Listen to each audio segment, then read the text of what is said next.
반갑습니다. 오늘은 수면 관련 프로젝트 제2탄으로 침실에서 스마트폰을 보면 이렇게 무서운 위험에 노출될 수 있다라는 경각심을 통해서 올바른 예방 습관을 만드는데 작은 도움을 드리고자 합니다. 김남진 박사와 함께 가주아! 스마트폰은 어린이들부터 고령에 이르기까지 없는 사람을 찾는 것이 더 쉬울 만큼 대중화되어 있다는 사실을 잘 아실 겁니다. 이것은 우리 인간 생활에서 직전화나 컴퓨터를 대신하고 은행거래나 쇼핑, 카메라, 위치 추적, 비상상황 알림, 학습 기능, 집안을 관찰할 수 있고 제어할 수 있는 기능 등등 수많은 편리함을 주기 때문이라 생각합니다. 그러나 다른 한편으로는 부작용도 대단히 많습니다. 그 가운데 이 시간에는 잠자기 전 침실에서 스마트폰을 볼 때 발생하는 4가지 위험을 전달하고자 합니다. 싸가지가 아니고 4가지입니다. 그 첫째는 무엇인가요? 수면 부족 현상을 만든다. 잠을 잔다는 것은 우리 인간이 살아가는 데 있어서 필수적인 것으로 가장 훌륭한 휴식입니다. 그러므로 잘 자야 됩니다. 그런데 스마트폰에 동영상을 보거나 게임을 하면 각성 호르몬이 분비되어 교감신경을 흥분시키고 이것이 몸의 긴장 상태를 만듭니다. 게다가 방출되는 블루라이트, 즉 청색광이라고 하죠. 눈과 뇌를 자극하면서 수면 유도 호르몬의 분비를 방해합니다. 결국 쉽게 잠을 못 자거나 잠이 들어도 깊은 잠을 잘 수 없게 만드는 것입니다. 물론 스마트폰을 사용해도 잘 자는 사람이 있습니다. 그래서 그들은 오래 보고 자도 잘 자면 되는 거 아니냐? 이렇게 반문하기도 합니다. 하지만 아닙니다. No, no, why not? 실제로 이것은 세계적인 많은 연구에서 뒷받침하고 있습니다. 즉, 잠자기 전 스마트폰을 많이 보는 집단이 적게 보는 집단에 비해 불면증 노출이 쉽다라는 것이 공통적인 결과입니다. 뿐만 아니라 잠을 잘 잔다고 느낄지는 모르지만 눈과 관련된 여러 가지 위험을 만들어내기 때문입니다. 둘째는 무엇인가요? 불안감과 우울감 발생. 잠자리에서 스마트폰에 몰입할수록 만성적인 수면 부족으로 이어지고 이것은 다시 정신건강에까지 문제가 되는 것으로 나타났습니다. 즉 잠자기 전에 스마트폰을 오래 볼수록 취침 시간이 점점 지연되는 것은 물론이거니와 우울 증상이나 불안감이 점점 높아진다는 것입니다. 이것은 청소년 집단에 대한 연구나 대학생, 성인 집단에 대한 연구에서도 일찍 자는 사람들에 비해 더 높은 것으로 나타난 것입니다. 실제로 잠이 들어도 동영상이라든가 게임 캐릭터가 자신이 되어 꿈속에 나타나 막 싸우기도 합니다. 그리고 막 논쟁을 막 벌여요. 식은땀을 쭉쭉 흘리면서 막 소리도 지르는 사람도 생겨납니다. 심지어 도박이나 게임에 빠지면 꿈속에서도 막 계속하고 있어요. 그러면서 긴장, 초조, 불안 등이 잠을 자는 내내 반복되는 등 후유증이 적지 않습니다. 그런데도 얼굴에 휴대폰을 떨어뜨려야 잠을 자는 사람들이 생각보다 많습니다.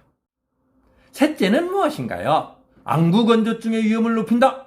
여러분, 아침에 눈뜨기가 무섭고 하루에 4-5개씩 인공 눈물이나 점한 겔 이거 없이 살 수 없다면 그 기분은 어떨까요? 흰자에 실핏줄이 확연히 드러나고 시력이 떨어지는 것을 몸으로 직접 느낀다면 그 마음 어떨까요? 눈에 돌이 낀 것 같거나 모래가 굴러다니고 눈부심으로 눈을 못 뜬다면 그 기분은 어떨까요? 눈이 금방 피로해지면서 불편하고 빡빡하고 빠질 것 같이 아프고 못 살겠다는 느낌이 온다면 여러분 그 심정은 어떨까요? 이러한 것들이 안구건조증에서 오는 일반인들이 느끼는 대표적인 증상의 일부입니다. 이러한 안구건조증이 발생되면 최우선적으로 안과 전문의의 진료에 의하여 그 원인을 파악하고 처방하는 것이 가장 먼저입니다. 원인들이 많기 때문이죠. 그런데 그 많은 원인들 중에 아주 중요한 하나가 스마트폰과 관련되어 나타나고 있다는 사실을 기억해야 합니다. 즉 어두운 곳에서 그것도 잠자기 전 불을 끈 상태에서 스마트폰에서 나오는 불빛과 눈 깜빡일 시간도 없이 집중하는 데서 온다는 사실을 말입니다. 넷째는 무엇인가요? 근시 위험을 높인다. 근시란 잘 알다시피 가까이 있는 것은 잘 보이고 멀리 있는 것은 잘 안 보이는 것을 말합니다. 스마트폰을 보는 것은 가까운 것을 보는 것이고 이것은 눈 안에 있는 조절 기능을 사용합니다. 초점을 맞추기 위해 눈이 훨씬 더 힘을 많이 써야 하는 상황이 만들어지는 것이죠. 이렇게 가까운 것을 자주 볼수록 근시가 유발될 확률이 높아지는 것으로 알려져 있습니다. 이러한 근시를 가진 사람들을 연령대별로 파악해보면 10대가 가장 많습니다. 그리고 20, 30, 40대도 만만치 않습니다. 물론 안과 학계에서는 야외 활동 부족을 비중 있게 보기도 하지만 여기서는 스마트폰 관련된 얘기를 중심으로 살펴봄을 이해 바랍니다. 근시가 왜 문제가 되나요? 보통 눈이 좋고 나쁨을 얘기할 때 나는 근시래 하고 아무것도 아닌 것처럼 말을 하는 청소년들이나 젊은 사람들이 많습니다. 하지만 근시는 그렇게 가볍게 넘길 만한 것이 아니라고 전문의들은 강조합니다. 즉 근시는 단순한 굴절 이상이 아니라 방치할 경우 안구 길이가 정상보다 점점 길어지게 되면서 여러 가지 눈과 관련된 질환이 발생될 수 있기 때문입니다.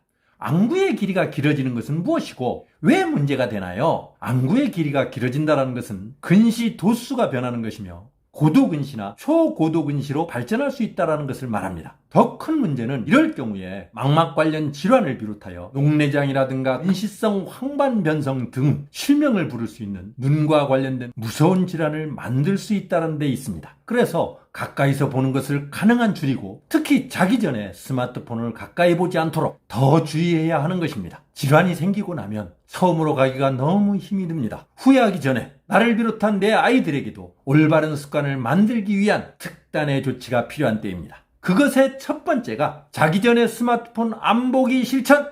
오늘은 여기까지. I'll be back soon.